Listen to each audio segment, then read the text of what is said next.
This corrupt Department of Justice's desire to bring false charges against Donald Trump's political enemies knows no boundaries. And in breaking news, it looks like Donald Trump has chosen his former criminal defense lawyer, Lindsey Halligan, to take over as the Eastern District of Virginia prosecutor for the sole purpose is that she's agreed to go after Donald Trump's former current political enemies and prosecute them, starting with James Comey, the former FBI director. And we expect an indictment as early as Monday or Tuesday of next week, if not this week. That is the deal, obviously, that Lindsey Halligan made in order to be pushed into a position she's obscenely unqualified for. She's never been a prosecutor. She's been a lawyer for 8 years. But now we understand the master plan of Donald Trump. He wanted to fire and fired Eric Seibert, who was standing in his way in the Eastern District of Virginia prosecutor's office. Who was a conservative Republican himself, but he refused to bring charges against Letitia James. Letitia James was the test run, the dress rehearsal. And when Seibert said he wouldn't bring phony mortgage fraud case against Letitia James, that's all Donald Trump needed to hear. He pushed the button. That guy got fired or refused and quit.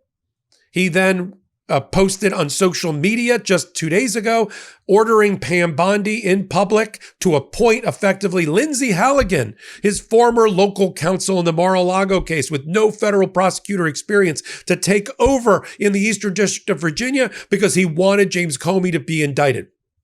And why is this happening with such velocity and such speed? Yes, it's part of the cover-up. Yes, it's part of the shock and awe of Donald Trump. But they got a statute of limitations problem because the reporting is that part of the case against James Comey will be some conjured up charges that during 4 hours of testimony to Congress in 2020, after he'd left office, that he lied about whether he was the source of disclosing the Steele dossier or something to embarrass Donald Trump. I looked through that transcript. I didn't see anything but a credible, authentic human being testifying under oath. But you're here on Legal AF and this YouTube channel. Let's take a minute, hit the free subscribe button, and get into the reporting. Now it all makes sense, right? Eric Seibert, first they make a pass at him, make a run at him, and say to him, you must indict Letitia James for mortgage fraud. He takes a look at the file. He said, what's the charges? Trump administration says, what do you mean? Mortgage fraud. She took out a loan in Virginia. Said it was going to be her primary residence. Get her for mortgage fraud. He took a look at the file and he said, wait a minute, all I got is a piece of paper from a niece who had a power of attorney, who signed some documents in which the lender later admitted that they knew that Letitia James wasn't going to be living full-time in Virginia. She's the New York Attorney General after all, for God's sakes. Everybody knew she wasn't going to be living in Virginia with her day job in between Albany and Manhattan. So there's no fraud. There's no criminal fraud. You have to defraud the lender in order for that to happen. And Eric Seibert said no. And Donald Trump said, there's the door. He said, gladly, or words to that effect. Then came this kabuki theater played out over the last 72 hours in which Donald Trump basically told Pam Bondi through social media and reprimanded her. He said, Pam, in a posting, you got to hurry. We're running out of time. You got to bring these prosecutions against our political rivals. He actually said it out loud. James Comey, Senator Schiff from California, Letitia James, hurry up. And I got the perfect person. Lindsey Halligan. She's cute. She likes you. I mean, he didn't say the cute part, but he did say she likes you to Pam Bondi. Pam Bondi said, no, I got somebody else, Meg Cleary. She was the target of a witch hunt related to Jan 6. He said, no, it's Lindsey Halligan. And of course, Lindsey Halligan it was. Now, you know the conversation in the White House between Lindsey Halligan, Donald Trump, probably Alina Habba, Stephen Miller, Pam Bondi went as follows. Lindsey, you're getting a job you're not qualified for. You were an insurance defense lawyer in Florida, and even that you did for just a few years. But I like you, and you look like you came off the Fox and Friends couch. So we're going to give you this job. In return, I want my political rivals prosecuted. Get it? And are we under a time limit, everybody? Yes. Tuesday is the statute of limitations on lying to Congress. 5-year statute runs when? It runs on Tuesday. He gave his testimony September 30th, 2020, September 30th, 2025. We're right there, aren't we, folks? Do it. She takes her office today, And now we've got the reporting that the first major indictment that she's bringing in the Eastern District of Virginia, of all places, is going to be against James Comey. Eastern District of Virginia is one of the original 13, not colonies, original 13 federal districts that made up our federal court system starting in 1789. That's the proud reputation that Donald Trump just trashed. Its court system, Eastern District, is known as the rocket docket because the judges are so good there, but they move very important cases. We got Google's antitrust case going on there. We've got counterterrorism cases being brought in the Eastern District of Virginia. And now we've got Lindsey Insurance Defense Halligan running the office. She's not there. She's a crash test dummy. She's only there to do one thing: prosecute Donald Trump's political enemies, the way Alina Habba said she was going to turn New Jersey from blue to red, and immediately started investigating the governor, the attorney general of New Jersey, LaMonica MacGyver, trying to put her in jail as a representative, going after the mayor of Newark. We're going to watch the same thing with Lindsey Halligan all over again. And I got news for Lindsey Halligan. I know you think this is such a great date. You got to tell all your family that you're going to be the Eastern District prosecutor. Nobody questioned your qualifications for that. But you, we have a major problem with this, right? You still have to be confirmed by the Senate. You got 120 days, no, 117 days to get confirmed. I thought you were going to lay low and look what happened to Alina Habba, your buddy, and say, well, I don't want to say stupid shit out loud. I want this job full time.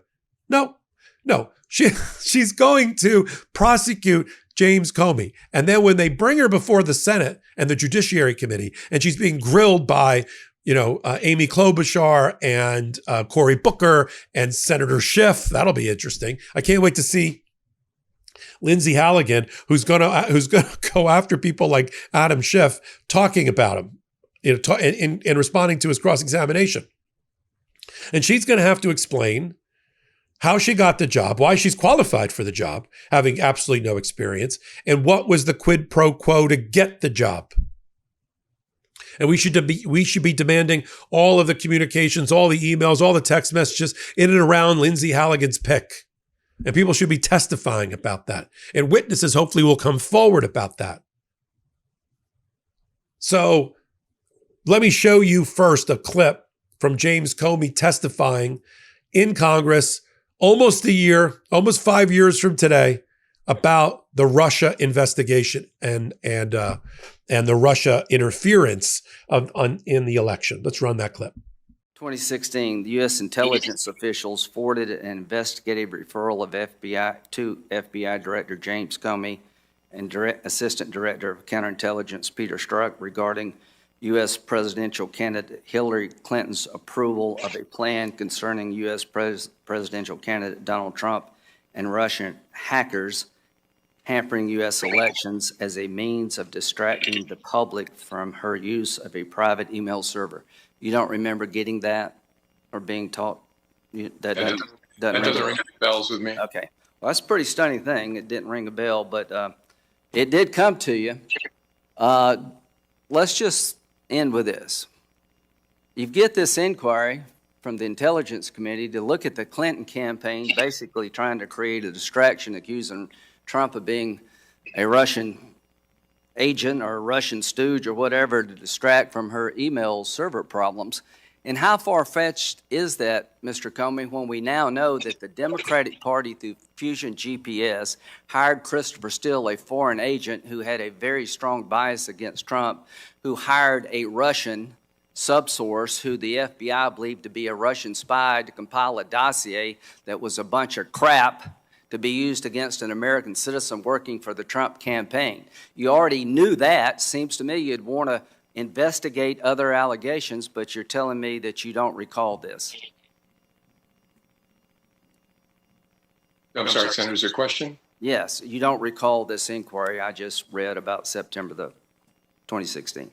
No, as I said, it doesn't. Again, do you remember being told? But it doesn't sound familiar. Do you? Now, you may remember that James Comey also took a lot of grief from the Democrats. In fact, many of us think he helped contribute to Hillary Clinton not getting elected when he opened up an investigation about her emails and then took to a podium in July before the election and announced he was referring it over to the Department of Justice as an FBI director. And we think that helped get Donald Trump elected the first time. If anything, Donald Trump should be thrilled that there was a guy named James Comey who did that. Not go after him now for some picayune testimony out of a 4-hour sit down with Congress and with the Senate. Let me show you the clip of James Comey tanking Hillary Clinton's election chances. Let's roll that clip.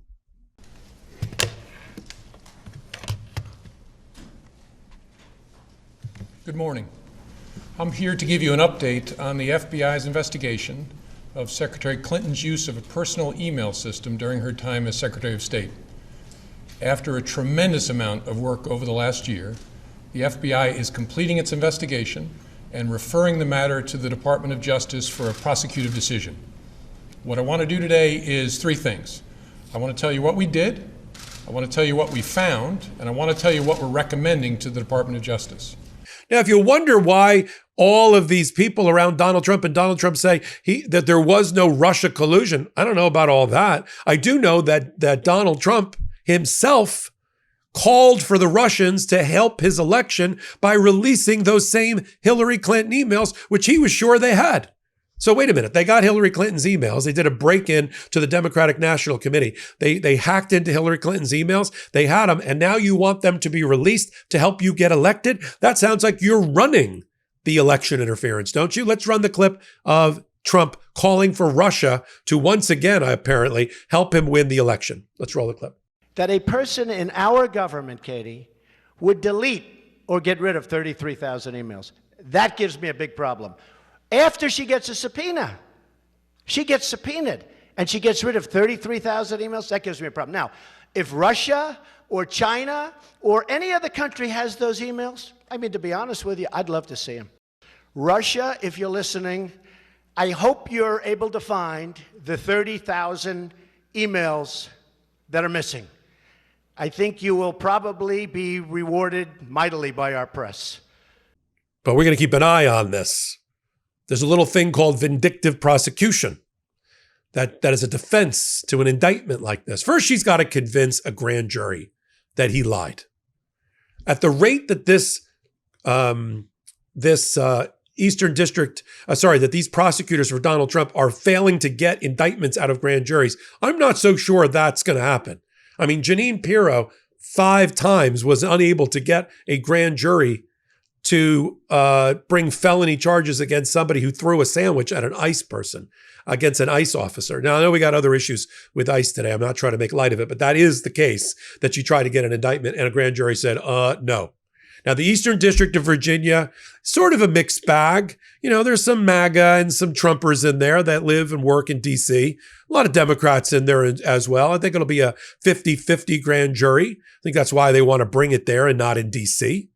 There's going to be an argument about jurisdiction.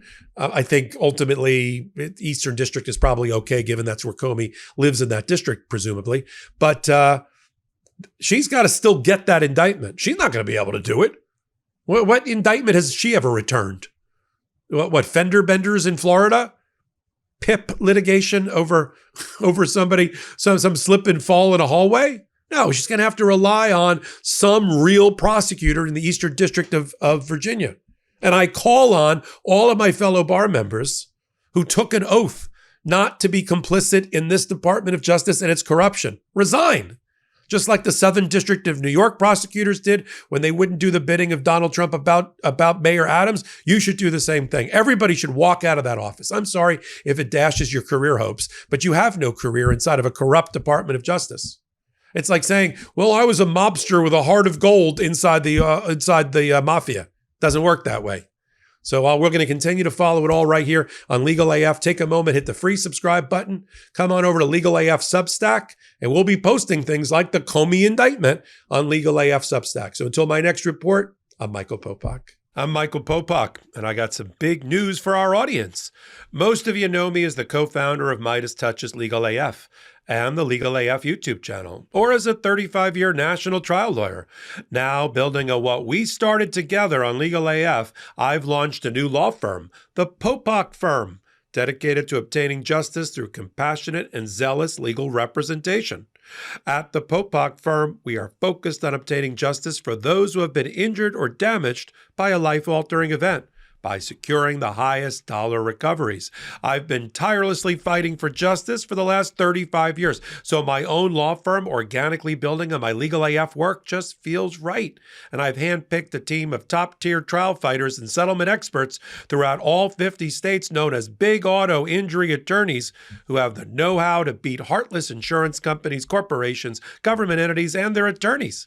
Big Auto's attorneys working with my firm are rock stars in their respective states and collectively responsible for billions of dollars in recoveries. So if you or a loved one have been on the wrong side of a catastrophic auto, motor vehicle, rideshare, or truck accident, suffered a personal injury, or been the victim of medical malpractice, employment harassment or discrimination, or suffered a violation of your civil and constitutional rights, then contact the Popok firm today at 1-877-POPOK-AF or by visiting my website at www.thepopokfirm.com and fill out a free case evaluation form. And if we determine that you have a case and you sign with us, we don't get paid unless you do. The Popok firm, fighting for your justice every step of the way.